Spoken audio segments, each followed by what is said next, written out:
Plainview, parents and guardians are looking for answers after a tragic situation at South Elementary School.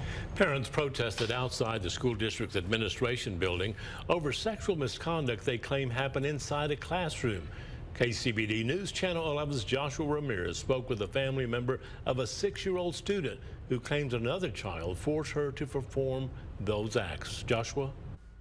Karen and Abner, I spoke with Heather Gonzalez, the older cousin of a young girl who attends South Elementary School in Plainview. She says it was actually a second incident that brought the details of this situation to light.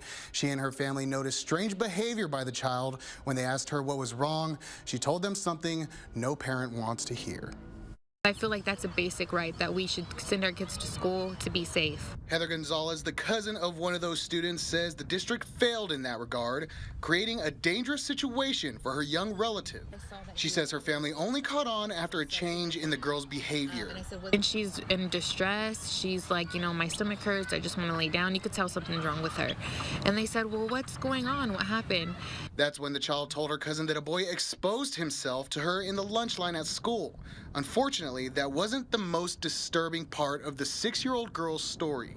The girl claimed a student, along with others, pulled her under a desk and forced her to perform a sex act during class more than a week before. The incident reportedly recorded by another student on a school iPad, the young girl doing her best to fight back. She said she was hitting him with the poetry book. When Gonzalez asked how long this went on for, the child's response, and she said, until they let me go. Gonzalez claims the district wasn't transparent with the family, even though they knew about the situation. Everything was no comment. I cannot tell you. No comment. So you mean to tell me abuse has been happening for a week and a half and these kids are still at the same desk? My cousin is still at a desk with all boys, having to see her abuses every day? We spoke to the superintendent of Plainview ISD to ask about the district's response. He says when the content was found on a school device the day after the incident happened, a report was made and CPS was contacted. A state investigator then started working with local law enforcement and arrived in Plainview the next week.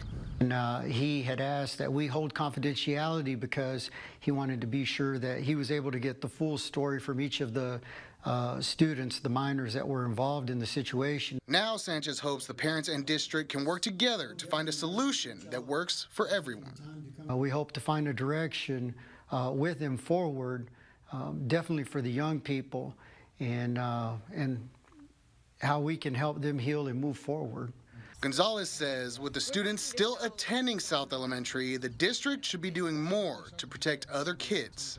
So are you letting these other parents know that their kids could possibly be a victim next? I feel like as a parent, you should know. The teacher who was in the classroom the day that this happened has been placed on administrative leave pending the outcome of the investigation. And we did reach out to CPS, who confirmed there is an active investigation into what happened at South Elementary. As for Gonzalez, her and her family and friends will be holding a demonstration to support her cousin this Friday at 6 p.m. at Broadway Park. Karen and Abner. Thank you, Joshua.